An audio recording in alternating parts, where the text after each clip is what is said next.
Hi guys, thank you for tuning into this video about how to sell without being a good or great salesperson.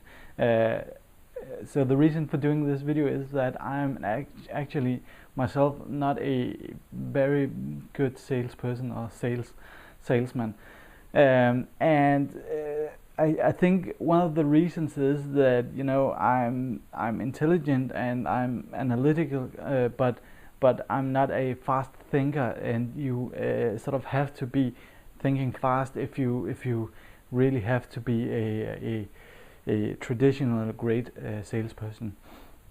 So because of this, I sort of had to figure out some ways to be a good salesman without without trying to be someone that I'm not, because this is also very important in sales, in business, in general, that you have to be authentic. And I've had a great deal of help from my wife.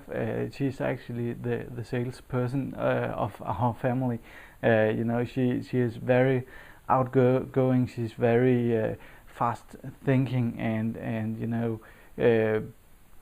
smiling and so on, and she could sell sand in Sahara, but I've learned some things from her and from other sources, and I want to share them with you. So I've compiled a little list of what I think is a great way, is great points to focus on if you want to sell. And everybody has to sell something. If you have a business, if you are a non-profit organization, if you are a startup, if you're doing an app on the internet or a online service, everyone has to sell something, and we just have to figure out our own way of doing this. So the list looks like this. Number 1, shut up and listen. This is the most important rule, I think. Listening to your customers and clients, and letting them talk is the most important thing. This is how you learn what they want and what they need. And I have, in my experience, people will often talk themselves into a sale if you just let them. So they might not be so interested to start out with, but if you let them talk, they will talk themselves into the sale.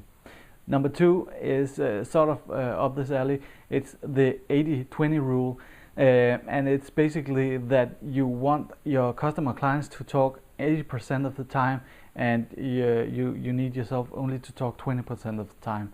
So if you try to stick to this rule, you'll be good on your way. Number 3 is educating your customers and clients. If you think of a sales situation as a classroom where you just have to educate your customers and clients, or potential customers and clients, I think it is much easier to just focus on this. Focus on educating people on how is this beneficial to their situation, or to help out with their problem. If you do this, you don't have to think about am I right? Am I saying the right things, or am I doing this right or this right? You just have to focus on educating people, and this is why blogs of different kinds on the internet is so important, because this is a way to educate your customers too. So the 4th thing I want to talk about is the individual needs of your clients. You always have to think about the client's needs. What is the need of this particular client? And it might not be just plain to figure out.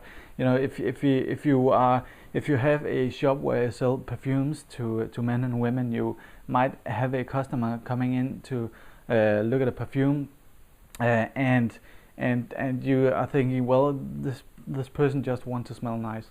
Well, that's true in some cases, but there are different needs here. who is this person trying to smell nice to? If it's a female, is she just trying to smell nice for her own sake? Find something that she likes herself.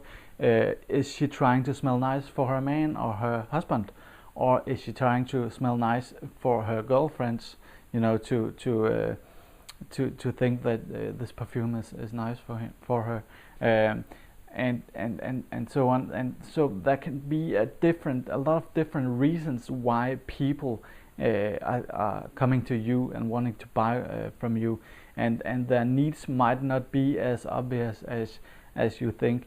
If in my case, if someone comes to me and needs to get their company some marketing or have a website designed, this person might not think as much about pricing or the what design this is going to be, but this person might just want to be secure in delivering a great website to their boss, so their needs would be looking good in their boss's eyes. So last thing, number 5, don't be discouraged. And I know that this is probably easier said than done, but selling is a numbers game.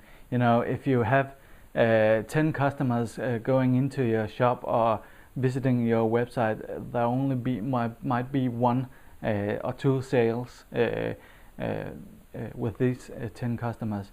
So think of it as a numbers game. You just have to cycle through a lot of people to get those sales, and the more people you get to a website, or the more people you get through your shop, the more people will buy from you. And so what I mean by don't be discouraged is just think about this. Don't think so much about is it me doing something wrong, or what is the problem here? Why doesn't people like my products, or so on? There can be problems with that, but initially just think of it as a numbers game. So I hope these tips will help you out in marketing and selling more products or services for you. If you have any questions, feel free to send me an email or write a comment in the comment section below. Subscribe to my channel or connect with me on Facebook and Twitter to stay updated on new videos. I put out new videos every day. So don't be a stranger. See you later. Bye.